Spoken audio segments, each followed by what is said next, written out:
We are here in downtown Los Angeles, where LA Press Club is hosting the 66th Annual Journalism Awards. We're currently here on the red carpet. All of the journalists who are honored here for tonight's event are slowly crossing over. We're here to ask a few of them how their job has changed given Gen Z's increased media consumption. Let's go find out what they have to say. Well, what you have to do is you have to be mindful of the fact that you're talking to a younger generation, and a lot of times it's not the facts that matter to them. It's you talking about the facts. Even though the facts are important, you have to understand that you're standing alone because the information that you're disseminating, they usually care about who's giving it more so than they care about the actual information. Student news sources like colleges and things, those are great to look into and great to get resources from because they're going to have people like you that think the same way that you do, and you're going to get information that you trust in a way that the modern day media doesn't present because it's going to connect more to what your values are as a young student. Think about the people that made a difference. They were neutral. They were reporters. They accumulated the facts. They disseminated it to the masses. It wasn't about them. And back then, in those days, that's what worked with network television.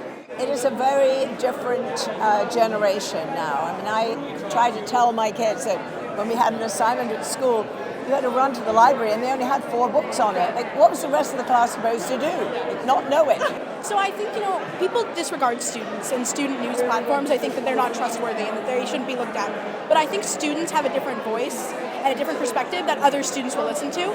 Modern day students don't like to listen to a bunch of old white guys just spewing the same thing we've heard 100 times that we hear in history books. So I think student news sites, especially trustworthy ones, the ones at your school, look into them. It is, because there's kind of an expectation that you're keeping up with both the print and news media, plus what they're saying on social media. And it's like they're saying the same things, but in such a different way that you really do get a different message. So there is the expectation that as a Gen Z member, you kind of know what the youth is saying, and it's hard to pay attention to all of that. Yeah. Two of some of our most amazing producers are Gen Z. And we do these segments every week where we learn the lingo. No cap, we really do learn the lingo. And we get to speak to all audiences. We're not just speaking to one audience, we're speaking to all ages. I think that there's too much content. Not that it's not great to have that, but for instance on streamers, and I'm a big advocate of nonfiction programming, and I'm also a filmmaker myself.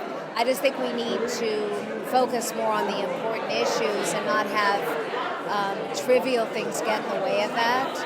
And that's largely due to the consumption of streaming services and social media, I think. Social media is so important to get the message out there, but it could also be very damaging to people and also misinformation.